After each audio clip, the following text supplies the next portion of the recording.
Mungkin sambil dipersiapkan PPT-nya untuk kelompok 10. Kelompok 10 sudah hadir ya? Sudah, Bu. Hadir, Bu. Ya, bisa sambil dipersiapkan. Kemudian nanti seperti biasa setelah sesi diskusi, setelah sesi presentasi nanti akan ada sesi diskusi ya, yang nanti saya persiapkan di forumnya. Kemudian pada hari ini ya kita akan mempresentasikan mengenai akuntansi untuk aset tetap dan konstruksi dalam pengerjaan, yang mana aset tetap ini akan kita ketahui apakah jenis-jenis aset tetap di entitas pemerintah itu sama seperti dengan aset tetap yang ada di entitas bisnis atau tidak. Kemudian karena pemerintah fokusnya itu pada pembangunan ya, kita pembangunan terus-menerus, maka akan banyak sekali pembangunan yang mungkin saja tidak selesai dalam satu periode masa akuntansi ya. Satu periode masa akuntansi itu kan 1 Januari sampai 31 Desember. Jadi mungkin ada beberapa atau malah banyak pembangunan yang penyelesaiannya tuh lebih dari 31 Desember ya. Jadi itu diistilahkan dengan konstruksi dalam pengerjaan. Nah, bagaimana maknanya, kemudian bagaimana cara pengumpulannya, cara pengungkapannya seperti apa, ini yang nanti akan dibahas oleh kelompok 10 ya. Kelompok 10 sudah siap PPT-nya ya?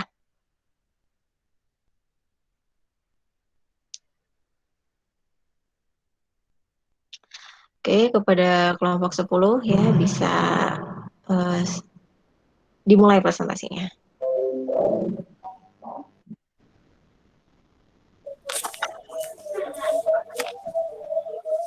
Assalamualaikum warahmatullahi wabarakatuh. Waalaikumsalam warahmatullahi wabarakatuh. Kami dari kelompok 10 yang beranggotakan saya Karisma Indira Dianti, NIM 0123, Anis Makfira, NIM 0187, Kurnia Mawadah, NIM 0191. Di sini kami akan mempresentasikan materi akuntansi aset tetap dan konstruksi dalam pengerjaan.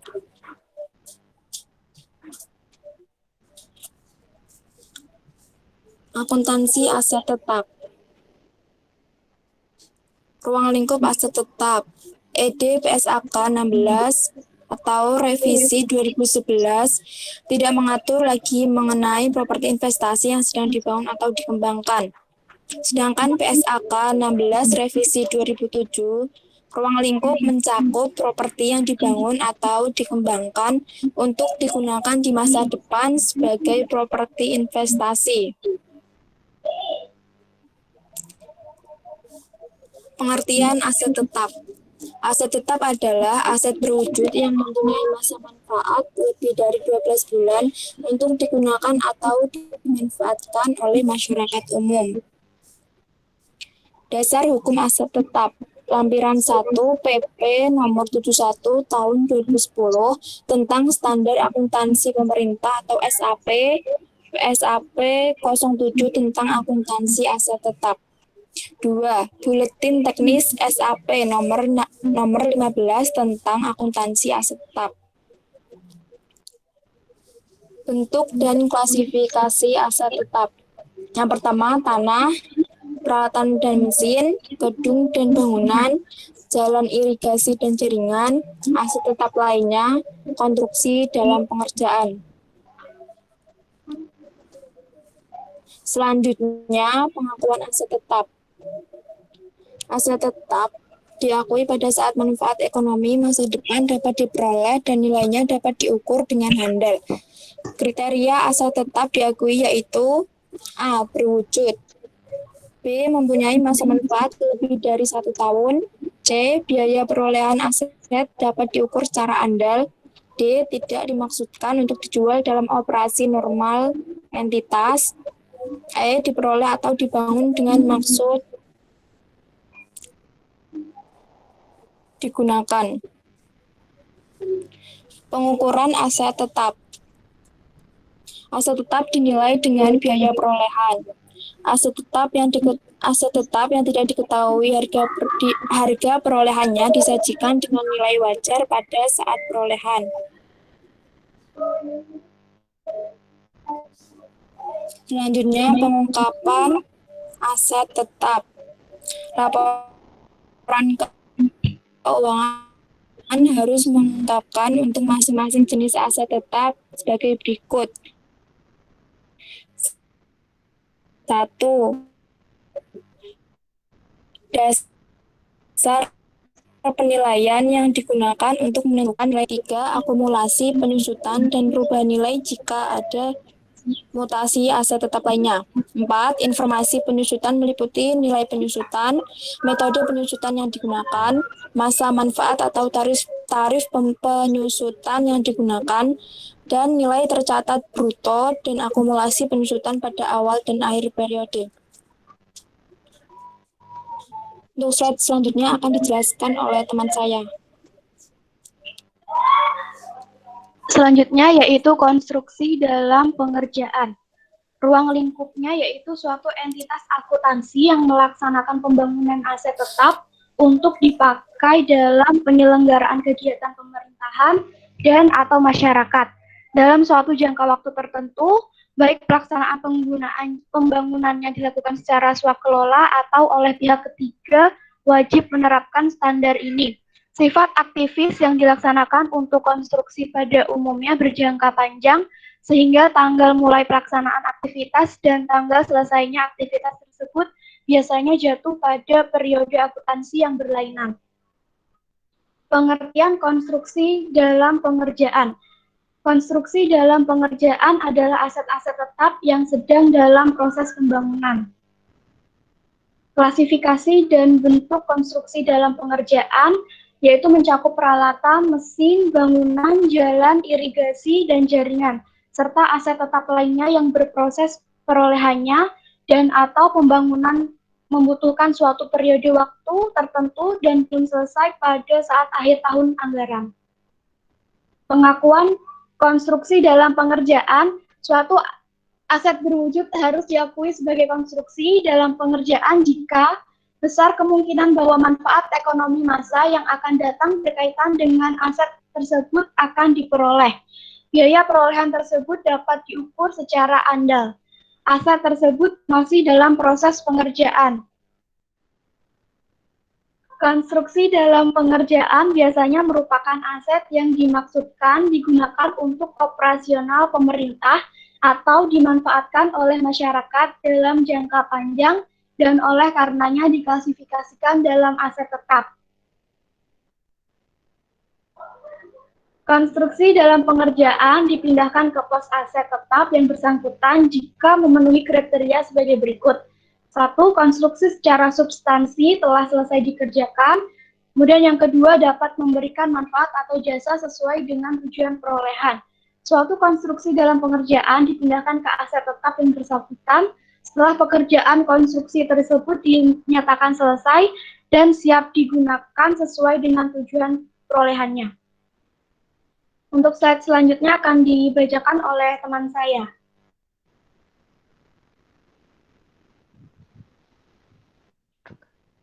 Selanjutnya yaitu pengukuran konstruksi dalam pengerjaan.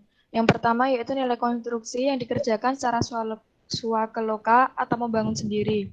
Yang pertama yaitu biaya yang berhubungan langsung dengan kegiatan konstruksi. Yang kedua, biaya yang dapat diatribusikan pada kegiatan pada umumnya dan dapat dialokasikan secara konstruksi tersebut. Yang ketiga yaitu biaya lain yang secara khusus dibebankan sehubungan konstruksi yang bersangkutan.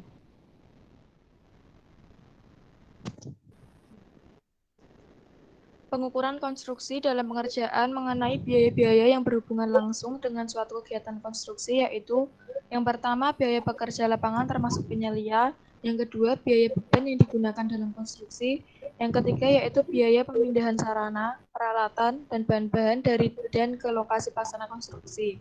Yang keempat yaitu biaya rancangan dan bantuan teknis yang secara berhubungan dengan konstruksi, dan yang kelima yaitu biaya penyewaan sarana dan peralatan.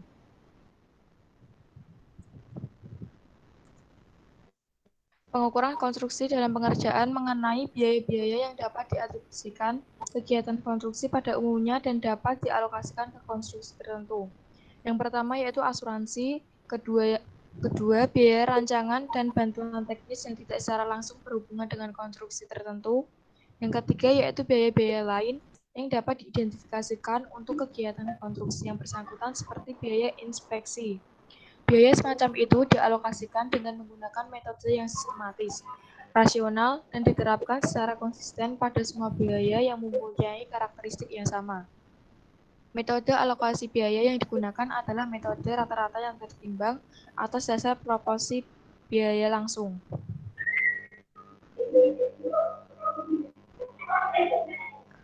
Selanjutnya yaitu pengukuran konstruksi dalam pengerjaan mengenai nilai kontraktor yang dikerjakan oleh kontraktor melalui kontrak konstruksi. Yang pertama yaitu termin yang telah dibayarkan kepada kontraktor sehubungan dengan tingkat penyelesaian pekerjaan.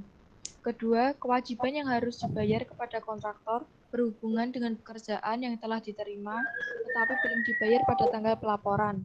Yang ketiga yaitu pembayaran klaim kepada kontraktor atau pihak ketiga sehubungan dengan pelaksanaan kontrak konstruksi.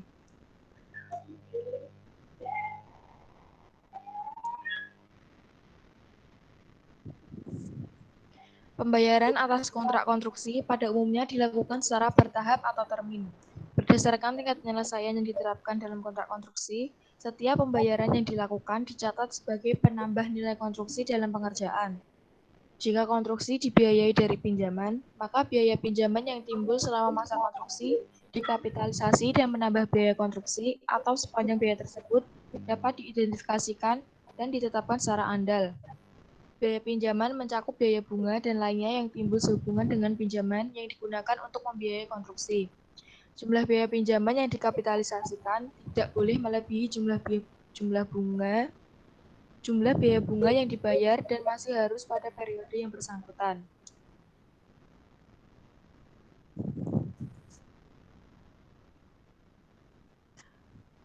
Berikut ini adalah contoh dari penyajian konstruksi dalam pengerjaan sebagai alat aset tetap.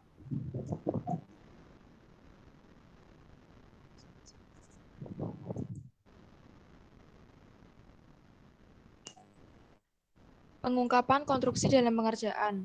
Suatu entitas harus mengungkapkan informasi mengenai konstruksi dalam pengerjaan pada akhir periode akuntansi. Yang pertama yaitu rincian kontrak konstruksi dalam pengerjaan berikut tingkat penyelesaian dan jangka waktu penyelesaiannya. Yang kedua yaitu nilai kontrak konstruksi dan sumber pendanaannya. Yang ketiga yaitu jumlah biaya yang telah dikeluarkan dan yang masih harus dibayar.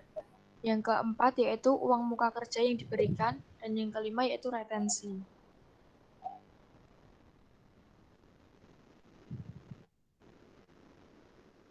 Sekian presentasi dari kelompok 10. Wassalamualaikum warahmatullahi wabarakatuh. Waalaikumsalam warahmatullahi wabarakatuh. Oke, Waalaikumsalam warahmatullahi wabarakatuh. Terima kasih pada kelompok 10 atas presentasinya. Ya, kemudian seperti biasa ya, saya akan memberikan sedikit review ya atas presentasi yang sudah disampaikan. Jadi memang untuk akuntansi aset tetap ya dan konstruksi dalam pengerjaan ada perbedaan ya antara aset tetap, pengakuan aset tetap, kemudian jenis-jenis aset tetap yang ada di entitas bisnis dan yang ada di entitas pemerintah. Yang mana kalau yang ada di entitas bisnis itu umumnya untuk aset tetap itu ada 3 jenisnya, ya, yaitu ada aset tetap tanah, kemudian ada aset tetap gedung, bangunan, gitu ya. Kemudian ada juga aset tetap peralatan, mesin peralatan. Nah, bagi entitas pemerintah, maka termasuk aset tetap itu ya sama ya, ada tanah juga, ada gedung bangunan juga ada peralatan mesin. Cuman ditambah ada 3 jenis aset tetap lain, yaitu ada jalan, irigasi, serta jaringan, juga ada konstruksi dalam pengerjaan, dan aset tetap lainnya. Nah, untuk pengakuan aset tetap, sama ya antara entitas bisnis dengan entitas pemerintah, yaitu aset tetap, suatu aset itu dapat dikategorikan sebagai aset tetap jika dia memiliki wujud, ya, jadi ada wujudnya, ada fisiknya, gitu. Kemudian berikutnya aset tersebut itu umur manfaatnya itu lebih dari 1 tahun. Nah, biasanya memang panjang, umur manfaatnya panjang, dan nanti dia di tiap tahunnya akan mengalami depresiasi. Kemudian aset tetap itu bisa diakui hanya jika biaya perolehan aset tetap itu bisa terukur. Ya, jadi bisa secara andal terukur. Dan aset tetap ini itu tidak menjadi objek, ya, objek jual beli. Jadi kalau aset tetap itu memang digunakan oleh entitas tersebut, ya, fungsinya tidak untuk dijual dalam operasionalnya. Ya, kan banyak ya contohnya kayak developer, ya, developer rumah itu kan dia otomatis menjual rumah, ya, di perumahan-perumahan, maka rumah-rumah yang dijual oleh developer tersebut klasifikasinya bukan sebagai aset tetap, karena rumah itu memang dijual, dan klasifikasi usaha developer tersebut memang jual beli rumah, gitu ya. Jadi rumah tidak termasuk menjadi aset tetap bagi si developer tersebut. Kemudian untuk aset tetap pemerintah, ya, di entitas pemerintah, pengukurannya itu seperti di entitas bisnis, ya, yaitu berdasarkan biaya perolehannya. Jadi aset tetap itu diukur berdasarkan biaya perolehannya. Apakah aset tetap itu diperoleh dengan cara dibeli atau mungkin membangun sendiri? Nah, biaya-biaya yang dikeluarkan entitas pemerintah untuk memperoleh aset tetap tersebut sampai pada di tangan pemerintah itu diakui sebagai harga perolehan. Ya, hanya saja tentu ada biaya-biaya yang diatur, ya, biaya-biayanya itu diatur, jenis biaya apa saja yang boleh diakui, gitu, karena ada juga biaya yang tidak bisa diakui. Misalnya kalau entitas pemerintah itu mendapatkan aset tersebut, nih contoh, ya, misalnya melalui jasa makelar. Nah, jasa makelarnya itu atau jasa calonnya itu tidak boleh, jangan diakui, gitu, karena itu tidak menambah nilai dari asetnya.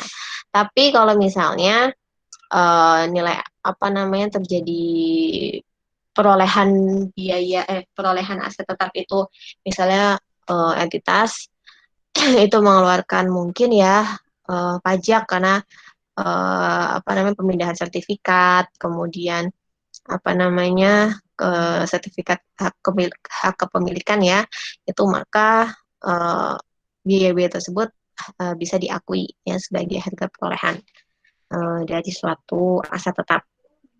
Nah, kemudian bagaimana misalnya aset tetap itu tidak diketahui harga perolehannya? Karena mungkin entitas itu tidak mengeluarkan biaya perolehan sama sekali. Misalnya apa? Misalnya kalau entitas pemerintah pusat mungkin saja menghibahkan aset tetap tertentu kepada pemerintah daerah. Nah, itu berarti pemerintah daerah kan tidak mengeluarkan biaya apapun, ya kan? Maka harga perolehannya nanti dicatat sesuai dengan nilai wajar aset tetap tersebut, ya, di tanggal penerimaan aset tetap itu. Tapi biasanya kalau nanti untuk aset tetap, ya, biasanya nanti di tiap akhir periode itu akan dilakukan revaluasi aset tetap, ya. Jadi penilaian kembali aset tetap sesuai dengan nilai wajarnya di tanggal tersebut. Kemudian untuk aset tetap berikutnya, sebentar, ya.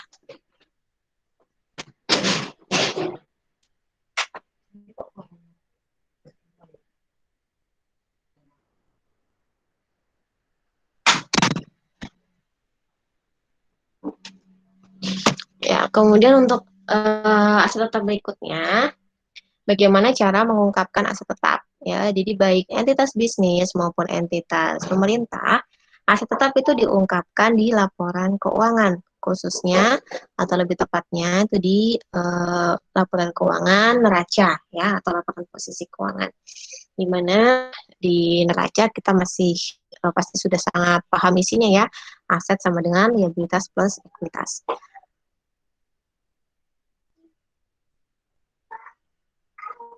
Jangan lupa bahwa aset tetap karena dia memiliki masa manfaat yang banyak ya, yang panjang, maka tiap entitas baik bisnis maupun pemerintah itu harus mengakui atau harus mempertimbangkan dan mengungkapkan terjadinya depresiasi atau penyusutan ya tiap pembuatan laporan keuangan. Siapa nih yang baru masuk?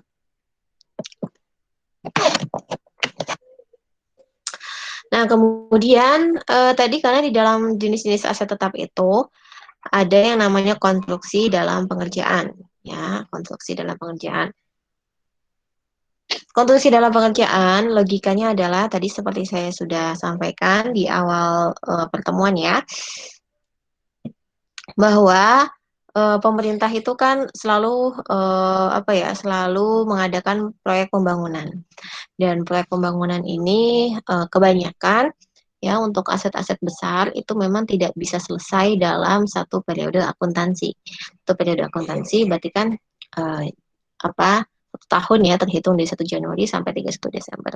Nah, ada beberapa proyek pembangunan itu dia lebih dari satu periode akuntansi dan mungkin saja meskipun satu periode akuntansi 1 tahun, tapi dia lintas tahun. Misalnya dimulai proyeknya tuh Oktober 2019, selesainya September 2020 itu misalnya seperti itu. Nah, berarti kan harus ada bagian-bagian yang diakui di tahun 2019 dan ada bagian yang harus diakui di tahun 2020.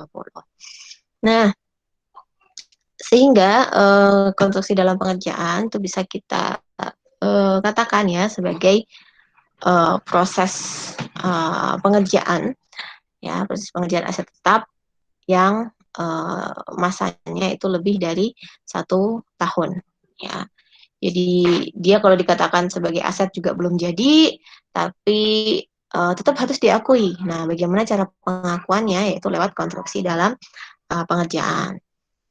Nah, konstruksi dalam pengerjaan ini bisa aja dalam bentuk misalnya peralatan, kemudian ada bangunan, mesin, jalan, ya, dan mungkin aset-aset tetap lain yang memang proses pengerjaannya itu cukup lama, ya, cukup lama dan belum selesai pada saat akhir tahun dari anggaran yang berlaku. Gitu.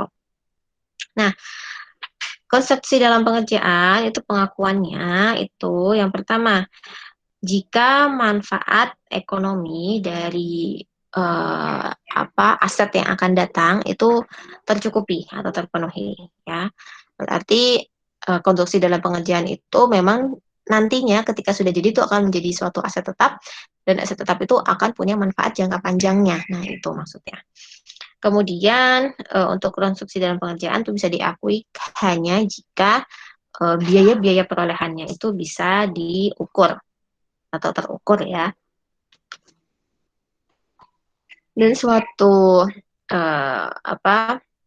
pekerjaan itu dinamakan konstruksi dalam pengerjaan hanya jika asetnya tuh memang masih dalam proses pekerjaan ya, jadi belum jadi gitu.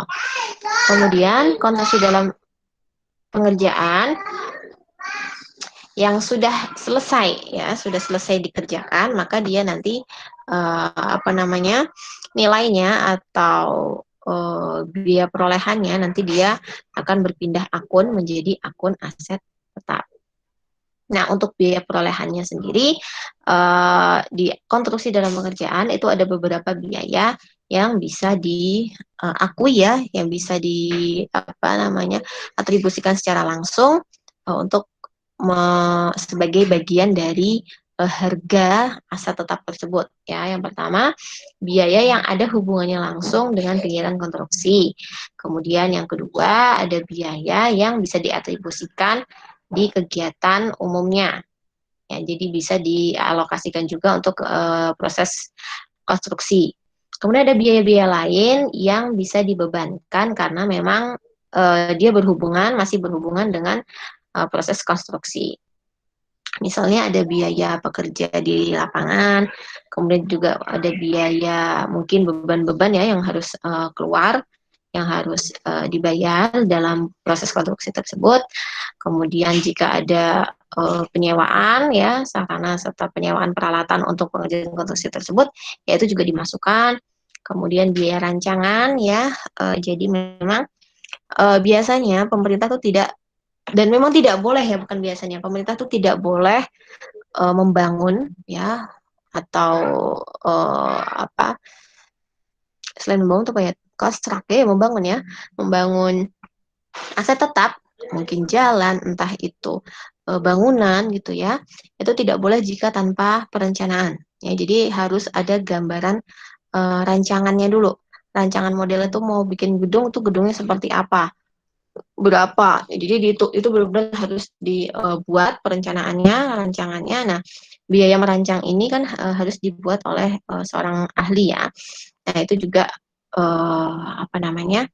Biaya yang dikeluarkan atas rancangan itu juga harus diakuin. Kemudian misalnya ada biaya-biaya lain ya dalam proses pengangkutan sarana-sarana dari proses apa namanya? Dari suatu tempat ke lokasi pengerjaan proyek itu, ya itu juga harus bisa diakui gitu ya. Lalu ada juga biaya asuransi, misalnya asuransi kebakaran, itu juga bisa ya dimasukkan. Ya, dan biaya-biaya lain yang memang itu bisa diidentifikasi dan berkaitan secara langsung dengan proses konstruksi dalam pengerjaan. Nah, untuk pengukuran nilai konstruksi, jadi memang biasanya pemerintah itu sebelum melakukan proses apa pengerjaan pembangunan, ya pemerintah tuh biasanya nanti dia akan membuat suatu apa ya, informasi kepada publik, kepada masyarakat mengenai rencana pemerintah yang akan melakukan pembangunan. Jadi nanti pemerintah akan membuka lelang proyek, ya di mana di lelang proyek itu publik bisa mengajukan diri untuk sebagai vendornya.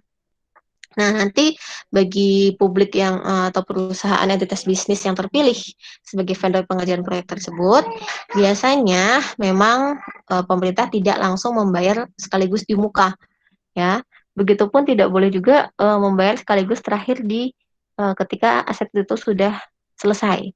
Ya, biasanya untuk jumlah-jumlah aset yang besar itu pemerintah menggunakan sistem termin yang bahasa gampangnya bagi kita tuh sistem nyicil ya, jadi bayarnya dicicil.